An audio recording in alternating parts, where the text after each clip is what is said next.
Hello and welcome to Hire Automation, a podcast brought to you by Robotics. I'm your host, Michelle Dawn Mooney, and today we're talking about peak season scares, busting the ghouls in your warehouse operations, the number one antidote to peak season scaries. Spooky season, as you know it, is here, and with it, the spine-chilling whispers of peak season.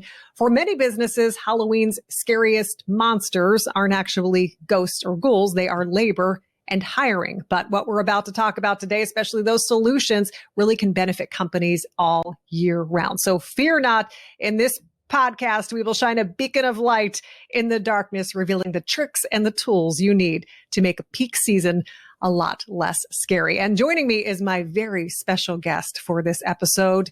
It is Bob Ross, the famous artist who will be painting a picture of how we can make that spooky season a little less scary, aka Jake Etheridge, who is technical sales executive for Robotics. Bob, Jake, thank you for joining me today. Of course. No, I'm happy to be here. I'm really looking forward to this conversation.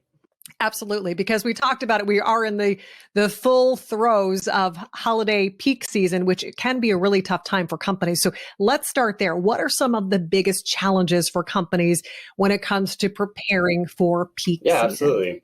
So, from what I typically see out in the field is that companies, when they're reaching this time of year, especially that Q4 area, last 3 months, right before the end of the fiscal, there's a big push to get product out the door, especially with Thanksgiving and Christmas right around the corner, right? So right about this time, a lot of companies are looking to increase their throughput, or just make sure that they're ready for the surge of orders that are coming through that could potentially come through the door, right? They need to be ready. In a lot of cases, in systems that do not have any form of automation, this is done by throwing labor at the solution. This is either by adding more people during the day shift and or extending hours, which equates to additional overhead that a company must prepare for the overtime hours. And even in some cases where there's a massive difference between what they average or what they send out on an average basis to what their peak season would be. This could mean additional shifts, right? So you have your standard day shift operation, and then now all of a sudden you just have to add a night shift to your operation just to ensure that product gets out the door, right? So from that perspective, this could be a lot of work, right? Hiring people, finding people that can do the job, be reliable during this season. It's a scary time, but it doesn't have to be, right? Things can be happy. This should be a happy time of the year, especially with Thanksgiving and Christmas right around the corner. People who are running businesses, people who are managing, the distribution side of a business, we don't have to live in stress, right? We can live happily through this time by leveraging automation. And I'm going to play into your character here, dressed up for Halloween, because, you think of Bob Ross and you think of happiness and pictures and just the beauty that he brought to life. And as you said, it really doesn't have to be scary. We have some really amazing solutions for companies out there. But let's kind of dive a little deeper with the hiring process, because that really can be tough any time of the year. But what are some factors that really make it especially challenging during peak season? Yeah, I'd say that I'd say from a perspective of someone who is trying to hire, right? Like, there's a lot of things that they have to look for. They have to look for, first of all, the head count, right? So if you're looking to double your throughput, that would equate to doubling your standard number of personnel to get that product out the door. Let's say you do your business with 10 people picking product on a typical basis. Well, that means that you need to find another 10 that you can hire for 3 months, just from a temp perspective, and potentially put them on a night shift, which may not work, right? If you can fit them on the day shift, great. But in some cases you can't. You have to put them on a night shift, and then you have to have another manager take over and focus on that. We really want to avoid that. So, the thought is that going through the hiring process, this is going to be a significant amount of time. It's going to be a significant amount of money spent from a time perspective, just a resource allocation standpoint, to get these positions filled. And then after that, getting them trained. Every process in every distribution center or manufacturing facility is going to be different. And that process of getting them trained to meet your standards can take weeks. And even during that time, there's going to be a lot of mistakes. And this is not the time of year that you can have happy accidents. Like, things need to be precise. Things need to be, accurate. And when you're picking product and placing it into a carton that's going to a customer, an end user at the end of the day, we want to make sure that they're getting the right things at the time that they're expecting it. If I'm a customer at the end of the day and I'm looking to get some new paintbrushes because I have a new feature film coming up, I am relying on the manufacturer and also the distribution supply chain to be able to fulfill my order in a timely manner, but also make sure that the right paint comes in. I'm not looking for watercolor. I'm looking for acrylic. So this is important for me. And I want to make sure that product gets picked appropriately, that product gets picked properly and gets to me. And automation can help do that. Yeah. And all of your fans want you to get the right color too, because they're clearly relying on you to do your best work. So let's talk about some of these solutions that we're so excited about. How does automation make things easier, at least help to simplify some of these issues that we're talking about so far? I'd say the biggest thing about automation is that it takes away the parts of the picking process that provides really no value.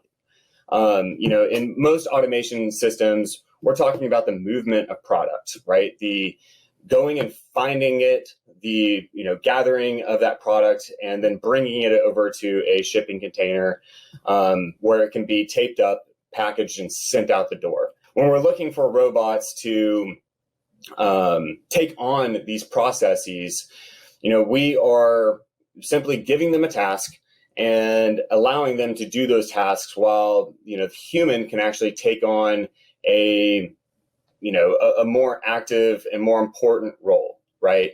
There's a saying that I have, if you want to do something, make sure it's important so that way every day you spend is a happy day. And just going around a warehouse and finding product doesn't feel important sometimes. But fulfilling orders can. And we want to leverage technology to do those tasks that are pretty simple, such as finding product and bringing it over to a person. Where automation can really fill the gaps, or not necessarily fill the gaps, but more take this scariness and turn it into happiness, is by making it to where you don't need to really increase your labor force to fulfill these tasks at a higher rate. In most cases, you still will have to add a few additional people into the mix, but it's going to be a considerably less number of hires for your peak season than it would be on a normal basis without automation. So think about it this way. If I have a goods to person system that is picking product inside of a warehouse, if I'm needing to increase my rate, okay. So earlier we used an analogy where it was, if I have 10 employees and I'm looking to double my rates, I now have to have 20. Well, in a goods to person system, you may only have 3 people working that system versus 10. And now if I'm trying to double my rates, then there's a few things that I can do. I can first take a look at the productivity of the people at the workstations and see what I can increase that to maximize their capabilities. Once I maximize their capabilities, then I may need to add additional people at other workstations or new workstations. But in that case, we can still put them on the same shift. You can add more robots to then go pick that product. So you're still adding people, but you're adding a lot less. Hiring 2 people is going to be a lot better than hiring 10, right? And the other nice thing is that, with an autonomous system, this is a much more attractive position. As I mentioned earlier, like, we want to do things that are important. We don't necessarily want to, try and tell people, hey, we're going to need you to walk around this 50,000 square foot facility to find product. Instead, you can say, look, you're going to be standing at this workstation, product is going to be brought to you. And at the end of the day, your job is going to be easy. It's going to be easier on your body. It's going to be ergonomic. And, because this is a system that we're relying on the technology to pick product and make sure that the product is picked correctly, it's going to be a lot less strenuous on you from a mental perspective. And we'll let you listen to music. You can put in your earbuds and you can enjoy this holiday season, just here for 3 months, but you can do it with, listening to that audiobook that maybe your daughter or, your aunt bought you, right? Or listen to your favorite tunes, get ready for the holidays, get ready for the time with your family going around Christmas caroling. So this is how automation can make this season a little bit happier for the people who are actually working behind the workstation.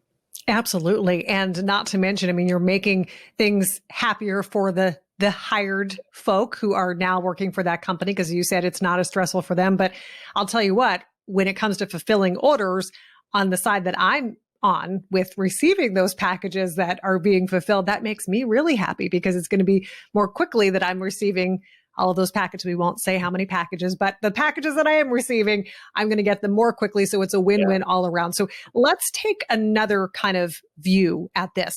Let's say companies don't really have trouble filling jobs. That's not an issue for them. Are there any other challenges lurking in the shadows that they can really kind of tackle with automation? Yeah, absolutely. Here? Now, this is something I want to paint a picture on.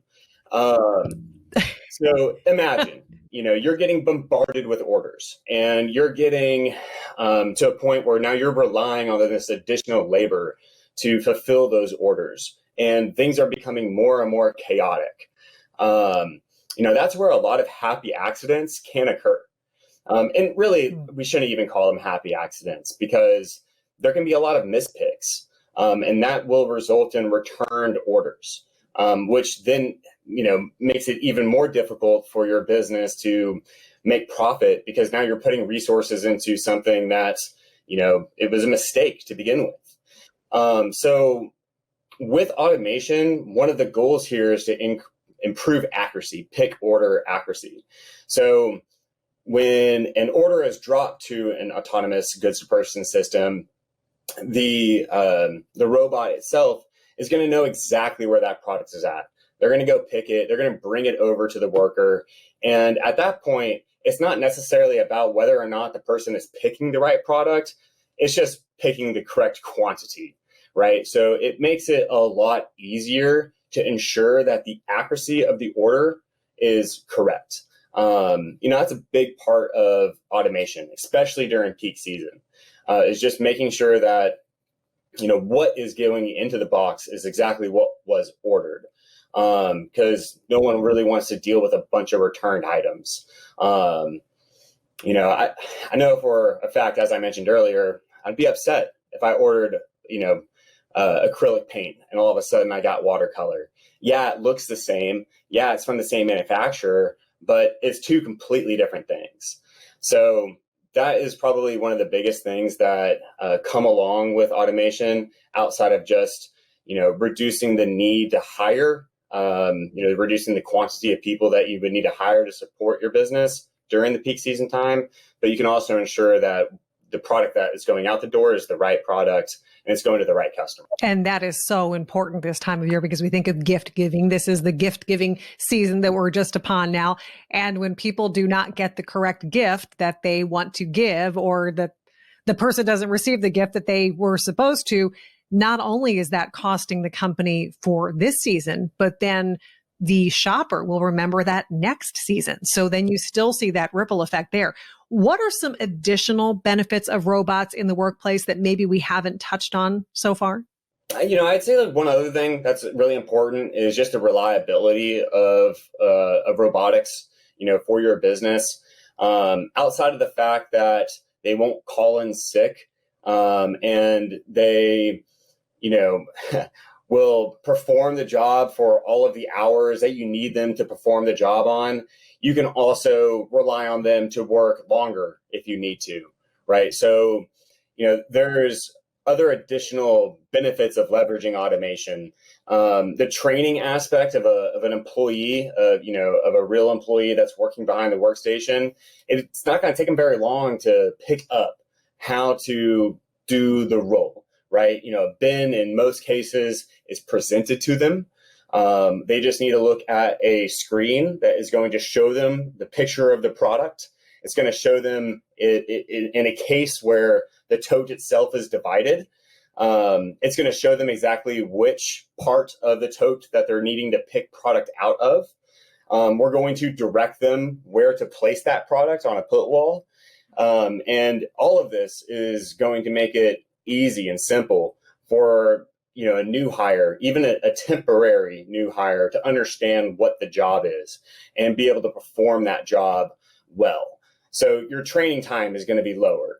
And again, because the overall system is going to be more ergonomic, it's going to be better than them running around a warehouse.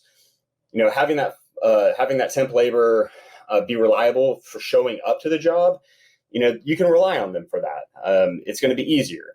The system itself, you can run that thing into the ground as long as you have the people to pick and place product in and out of it.